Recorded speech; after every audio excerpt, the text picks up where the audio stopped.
Alright, good evening, Ma'am Sat. May kami love shoutout po. Naku po, Ma'am Sat, galit na naman mga garapata.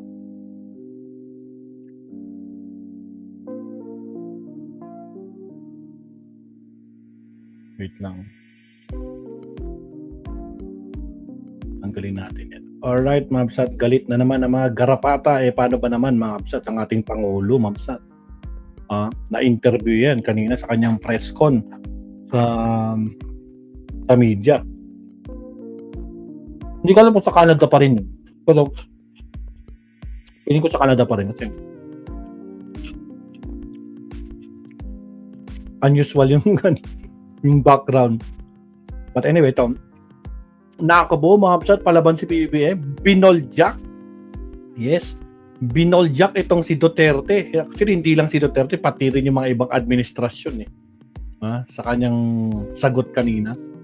Kaya nako po, shoutout sa inyo. Ice Rain Lagmay, shoutout kapsat. Good evening. Oto. Wag na natin paligoy-liguyin kasi may umiiyak na garapata. Mamaya, press backan natin yung garapatang. Lang pang Marcos. Ito. Sa Canada to Vancouver, Canada nga. Nasa Canada pa siya. July 4 doon. July 5 ngayon, syempre. Sa Canada to. As anything else that we are having to deal with. Okay. Thank you po. The next question from Bea of Rappler. Bea. Yes, hello.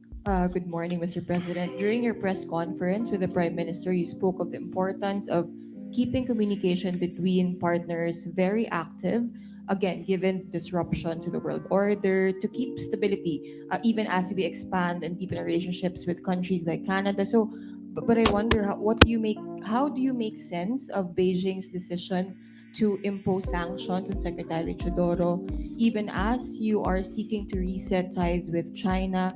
And on a broader note, how would you describe the Philippine-U.S. relationship right now? Okay. Well, the declaration of Beijing as Secretary Chodoro as a persona non grata, I guess, in China, it's just not. It's very unhelpful, in my view, because it really achieves very little. It's more a how do you say a response to some of the things some of the pronouncements that he's made in a foreign fora, but it does not move the discussion between the Philippines and China regarding the conflicts that we have, territorial conflicts that we have. It does not move that process forward in any way. It does not make it easier. It does not lessen the risk of a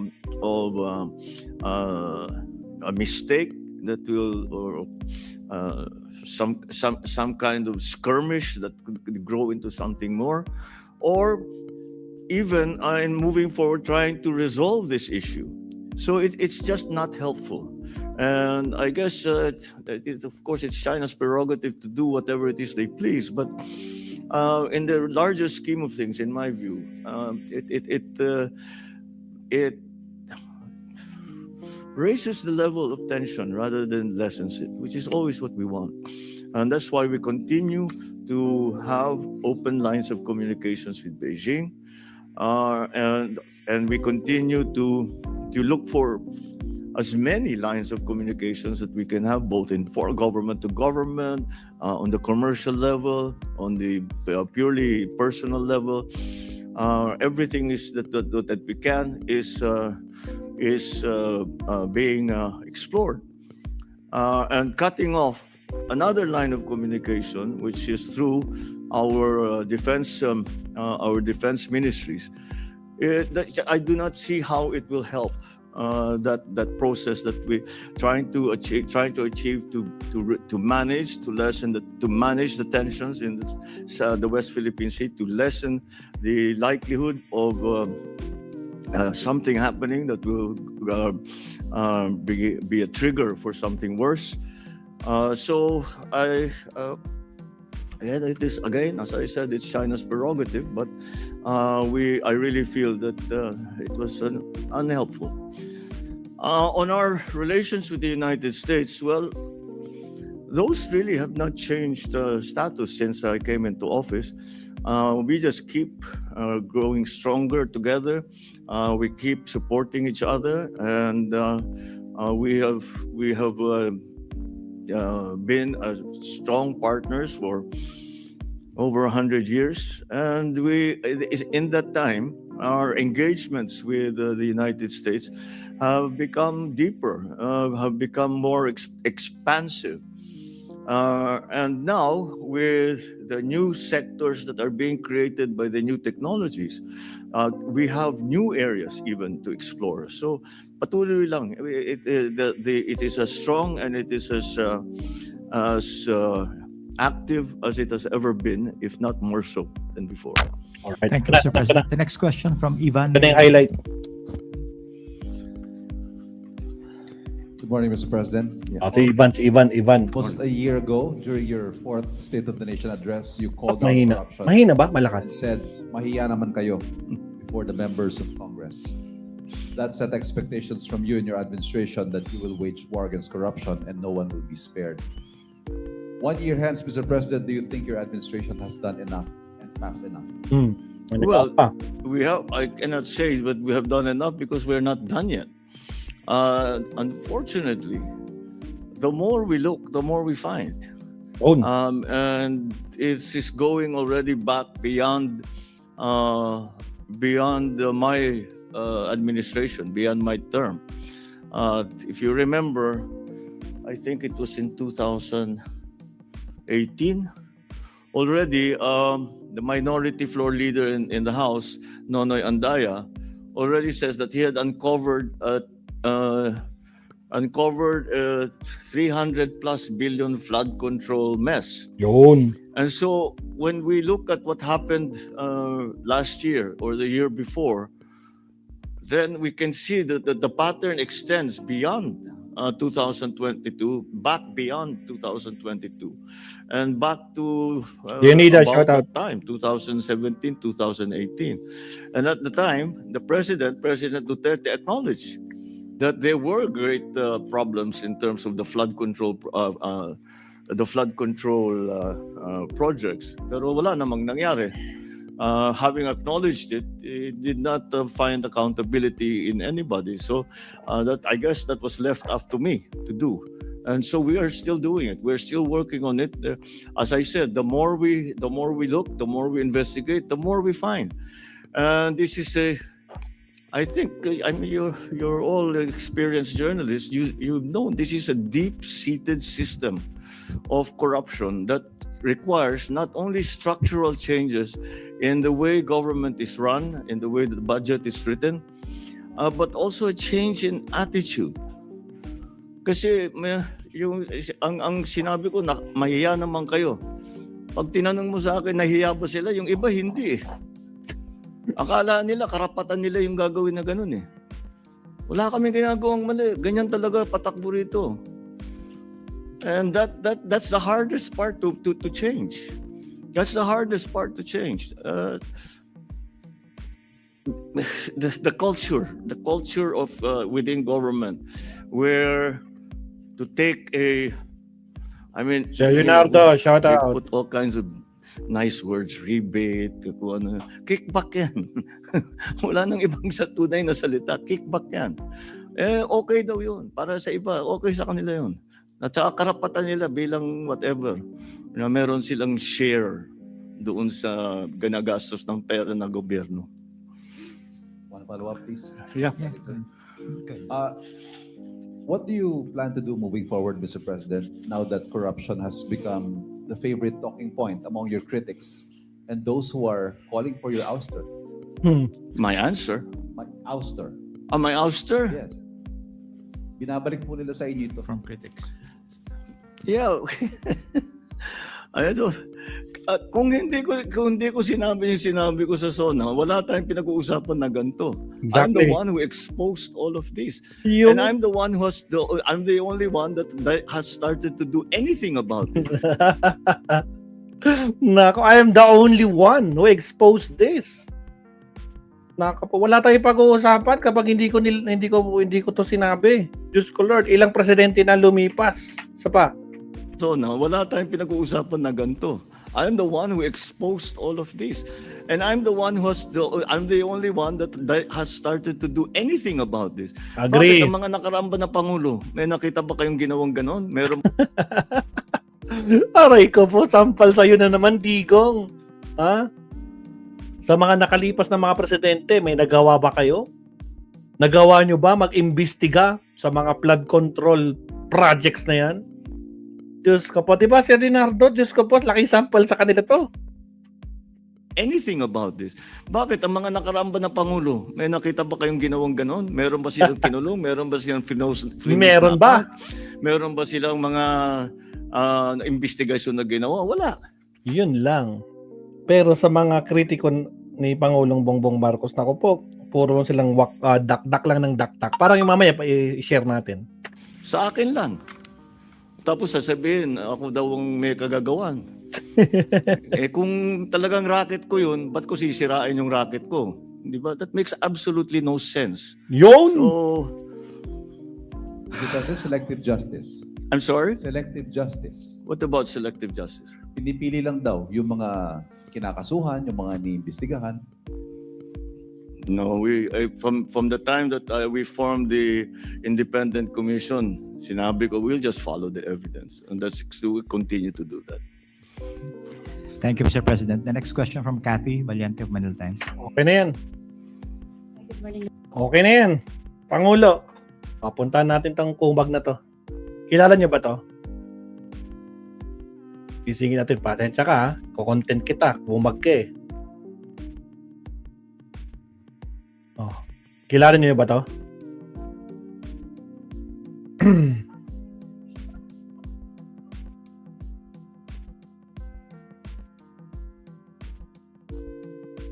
Wait, saan na yun? Ito. Kilala niyo ba to? So mga boss, no, nagpa-press con po si PBBM. Yan nakakilala araw dito. na to, at ito yung kanyang sinabi tungkol dun sa tanong regarding nga po dito sa flood control. Sabi niya, I am the one who exposed all of this and I am the only one who has started to do anything about this. Bakit ang mga nakaraang Pangulo may nakita ba kayong ginawang ganoon? So alam niyo na, sinasabi ko sa inyo eh, sisisihin na naman ang Sisisihin na naman ng previous. Naintindihan mo ba yung binasa mo? Kumag ka. Binasa mo na nga lang, naintindihan mo ba yan? Di ba ang linaw ng sinabi, may nagawa pa ang mga previous president. Hindi lang si Dico, sa lahat ng mga previous president, may nagawa ba na magpa-imbestiga? Sige nga, magsabi ka nga kahit na sino mga former president, lalo na yung pinagsundan niya si Digong, meron ba? Kasi tanandaan mo inamin ng Diskaya 2016 sila na mayagpag. Meron bang na imbestiga? Sige nga. nakaraang administrasyon. Meron ba silang kinulong? Meron ba silang na-freeze na account? At meron ba silang investigasyon na ginawa? O sagot, meron ba? Meron ba? Meron bang na-freeze? Meron bang napakulong? Meron ba? Si Digong. Sige nga, dahil total, pinagtatanggol mo si Digong eh. Meron bang napakulong si Digong tungkol sa flood control mess na yan? Sabi niya, wala. Sa akin lang. O, di ba? Malinaw. Wala naman talaga. Paano ba naman kasi? Kailangan naman na imbestigahin niya. Diyan sila, di ba? Tanda mo, sinabi ni Diskaya, diyan sila na mayagpag. Diyos ko po. Di ba? Mga kaalyado ni Digong, Diyos ko Lord, di ba? Left and right sa mga Diskaya, lalo na yan si LTG, nako pa. Pati yan si, nako pa. Okay? Tapos sasabihin na ako ang may kagagawan. Kung talagang racket ko yun, bakit ko sisirain ang racket ko? Ayan po ang sagot po ni PBBM doon sa kanyang press con ngayong araw na to. Ngayon, meron akong ipapakitang video sa inyo para naman medyo ganahan ho kayo dito sa ating topic ngayong May papakita daw siyang video. Tingnan natin kung related yung papakita niyang video. araw. So panoorin niyo po ito. Ngayon, sa pagpihit ng panahon, ang hagupit ng La Nina at mga matinding pag-ulan naman ang ating binabantayan Oh, yan at yung pinaghahandaan. Sona last year ba yan? Mahigit 5,000 O, nung isang last year. flood control project ang natapos na at marami pang iba ang kasalukuyang ginagawa sa buong bansa. So ngayon, okay, dito tayo magkakaalamanan. Kasi unang-una sa lahat, si Pip Paano magkakaalaman na nasabi mo? Ano yung pinakita mo? Yung Sona ni Pangulong Bongbong Marcos na merong 5,000 flood control project. Anong kinalaman doon? Ang sagutin mo ito, meron bang napakulong yung mga previous president? Bobo talaga itong si Brian Calagi, no? Bobo ka Brian, bobo ka talaga. Iparating nyo sa kanya, bobo ka talaga. Itag nyo nga itong kumag na to. Putragis, ang layo ng sinasabi niya, oh. Kamuti. BBM mismo ang nagsabi na meron ng 5,500 na flood control na tapos na, as in completed, mga bossy. Pero biglang nagbago ang lahat sa kadahilanan na wala naman palang flood control na nagawa. Unang-una sa lahat, sinabi niya dito sa kanyang press con na ang sabi niya ay ang mga nakaraang pangulo daw ba, may nakita ba kayong ginawang ganon? Unang-una sa lahat, noong SONA mo, sinabi mo na meron ng 5,500 na flood control na natapos na. Sa panahon mo yan ngayon bakit mo isisisi sa nakaraang administrasyon? Hindi porket ikaw mismo ang nagbunyag patungkol dito sa mga malawakang flood control scandal na to, ikaw na ngayon ang nagsasabi na bakit mo sisirain yung racket mo na yan. Na panahon ni FPRRD, wala naman nagrereklamo tungkol sa mga baha-baha na yan, wala naman Ngayon lang talaga na may talagang mga kababayan natin na nagrereklamo tungkol dito sa mga baha na ito. Kaya pala binabahaan Davao. Kaya pala sobrang binahaan Davao. Recently, di ba, nakita natin kung gaano na nasa lanta sa baha ang Davao. Di wow! Putragis talaga itong si Calagi. Putragis. Maalala nyo to, si sigaw-sigaw to, BBM noon. Tong kumag na to. Ito, lumabas ang kulay niya, pero bobo pa din kahit kailan. Alak na kamote. Oy, Brian Calagi, putragis ka. Mag-research ka naman ng husto. O kaya intindihin mo yung binabasa mo. Putragis, comprehension mo, napakababa. Putragis. Anak ka ng kamote. Kahit kailan talaga, ka lang talaga, talagang cloud chaser ka lang, putragis ka. Dahil sa sinasabi mong may natapos ng 5,500 na flood control. Pero bakit ganon? Isinisisi nyo lagi sa mga Duterte ang inyong mga pagkakaroon. Ang linaw naman ng sinabi ni Pangulo, bakit meron bang napaimbestigahan? Doon lang umikot doon lang yung punto di ba? Kung saan ka na napunta. Hindi mo talaga naintindihan, kumag ka. Diyos ko po, Rudy. Yan ang problema sa inyo mga DDS. Mahina kasi utak nyo, palibas kasi. Dilis lang ang utak nyo. Dilis. Anak kayo ng kamote. Hindi nyo naintindihan. Comprehension nyo napakababa. Kaya kayo pinagtatawanan mga kumag. Putragis.